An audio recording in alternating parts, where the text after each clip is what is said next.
Back in 2019, Ilford joined Kodak in being one of the few major film companies to actually bring out a new film stock, Ilford Ortho Plus.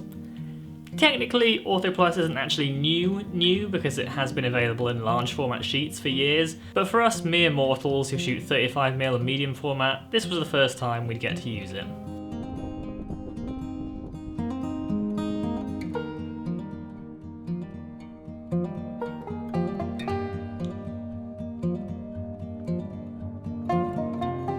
Like many of you, when Ortho Plus was first announced, my first thought was, what is an ortho film? I mean, black and white is black and white, right? Well, not quite.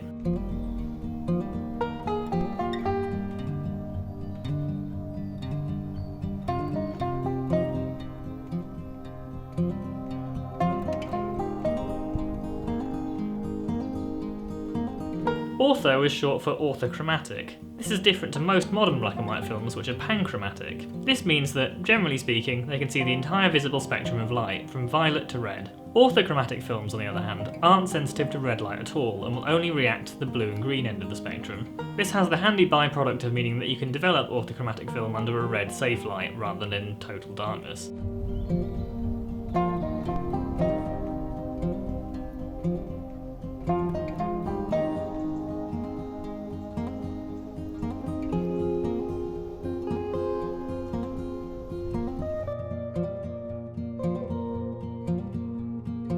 The lack of sensitivity to red light has two main effects on the final image. The first is that it renders any red or yellow objects much darker than panchromatic film would, whilst rendering blue and green objects slightly lighter, so skin tones come out much darker and blue skies are lightened up a bit.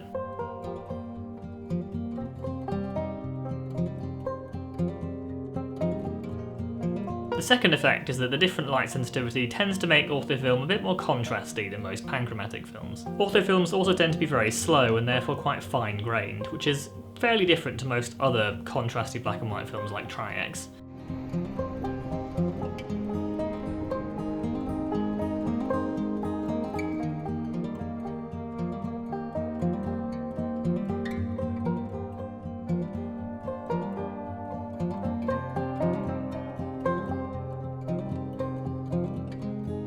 Ortho Plus is actually relatively fast for an orthochromatic film with an ISO of 80. I shot 2 rolls of Ilford Ortho Plus in 35mm with my Olympus OM40 and a 35mm f2 lens.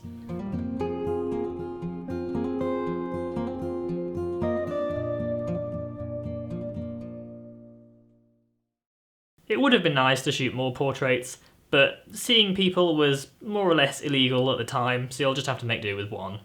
In terms of dark reds, that is definitely something that I can see in these photos, and I will admit that I did intentionally seek out red objects just to see what they'd look like. When it comes to lightening up blue skies and greens, I didn't really see much of that in my images, but then again I did shoot them in England in February. One of the things that stands out to me the most about this film is just how fine-grained it is. I'm used to shooting HP5 and I often push it to 800 or even 1600, which is quite grainy. This, on the other hand, hardly has any noticeable grain. I shot these rolls kind of as I usually would, HP5, which is my normal black and white film stock, on my government-approved daily walk around the local area, but I actually don't think that this was the best choice for this film. The film does have a very specific look to it, but I don't really think that many of these photos make the best use of it. The very fine grain, combined with a bit more contrast than, say, HP5, and the slight darkening of skin tones, makes this very ideal for portraiture, and I think that if I was to shoot it again, I'd pick it up in medium format and use it for portraits. So, is Ilford Ortho Plus worth buying?